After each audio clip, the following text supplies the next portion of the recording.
ചില ആളുകളോട് അള്ളാഹുവിൻ്റെ മാർഗത്തിൽ സദക്ക ചെയ്യാൻ പറഞ്ഞാൽ അവർക്കൊന്ന് ആലോചിക്കണം, പിന്നെ അത് കഴിഞ്ഞ് വേറെ വീട്ടിലൊന്ന് ആലോചിക്കണം, അത് കഴിഞ്ഞ് കൂട്ടുകാരോട് ആലോചിക്കണം, അവസാനം ആ സദക്കയുടെ അവസരങ്ങളൊക്കെ നഷ്ടപ്പെടുത്തിയിട്ടുണ്ടാവും. നന്മയുടെ ഒരു അവസരത്തെക്കുറിച്ച് പറഞ്ഞാൽ ഒരുപാട് ആലോചനയാണ്.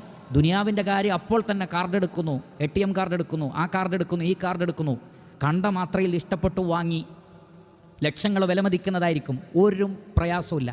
എന്നാൽ അള്ളാഹുവിൻ്റെ മാർഗത്തിൽ ഒരു 10 ദിർഹംസ്, ഒരു 100 ദിർഹംസ് ചെലവഴിക്കാൻ പറഞ്ഞാൽ ഒരുപാട് ആലോചിക്കുകയാണ്. എന്തോ ഭാരമേറിയ ഒരു കാര്യമാണ് ചോദിച്ചത് എന്നതുപോലെ. ഇമ്രാനിലെ 114 വിശ്വാസികളുടെ ഗുണം പറയുന്നിടത്ത് അല്ലാഹു സുബ്ഹാനഹു വതആല പറയുന്നതാണ്, യുഅ്മിനൂന ബില്ലാഹി വൽ യൗമിൽ ആഖിരി വയഅ്മുറൂന ബിൽ മഅറൂഫി വയൻഹൗന അനിൽ മുൻകർ.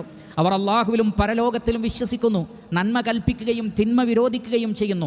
വയുസാരിഊന ഫിൽ ഖൈറാത്ത്, പുണ്യങ്ങളിൽ മത്സരിച്ച് മുന്നേറുന്നു എന്നാണ്. മുസാറഅത്ത് എന്ന് പറഞ്ഞാൽ ധൃതി വെക്കലാണ്, തിരക്ക് കൂട്ടലാണ്. അങ്ങനെയായിരുന്നു അവർ. അതുകൊണ്ട് അല്ലാഹു സുബ്ഹാനഹു വതആല പറയുന്നു സൂറത്തുൽ ഹദീദ് 21, സാബിഖൂ, നിങ്ങൾ മത്സരിക്കൂ, ഇലാ മഗ്ഫിറത്തിൻ മിർ റബ്ബിക്കും വജന്ന, നിങ്ങളുടെ റബ്ബിൻ്റെ പാപമോചനത്തിനു വേണ്ടിയും ആകാശഭൂമികളുടെ വിശാലതയുള്ള സ്വർഗത്തിലേക്ക് നിങ്ങൾ മത്സരിക്കാനാണ് പറയുന്നത്. അഥവാ മറ്റൊരാൾ എൻ്റെ മുന്നിൽ കടക്കുന്നതിനെ ഇഷ്ടപ്പെടാതിരിക്കലാണല്ലോ മുസാബക്കയുടെ ഒരു പ്രത്യേകത. 5 കുട്ടികൾ ഓട്ട മത്സരത്തിൽ പങ്കെടുത്ത ഓരോ കുട്ടി എന്താ വിചാരിക്കുക?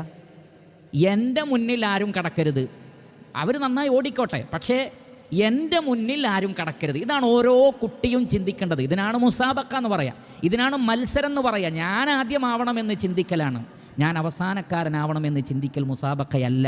അല്ലാഹു സുബ്ഹാനഹു വതആല പറയുന്നത്, നിങ്ങൾ മത്സരിക്കുക. എന്തിനു വേണ്ടി?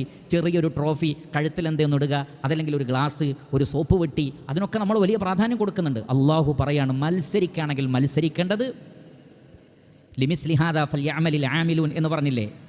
പ്രവർത്തിക്കുന്നവർ ഇതിനു വേണ്ടി പ്രവർത്തിക്കട്ടെ. ഫൽയതനാഫസിൽ മുതനാഫിസുൻ, മത്സരിക്കുന്നവർ ഈ സ്വർഗത്തിന് വേണ്ടി മത്സരിക്കട്ടെ. സാബിഖൂ ഇലാ മഗ്ഫിറത്തിൻ മിർ റബ്ബിക്കും വജന്നത്തിൻ അർദുഹാ കഅർദിസ് സമാഇ വൽ അർദ്, ആകാശഭൂമികളുടെ വിശാലതയുള്ള സ്വർഗലോകത്തിന് വേണ്ടി മത്സരിക്കാനാണ് പറയുന്നത്.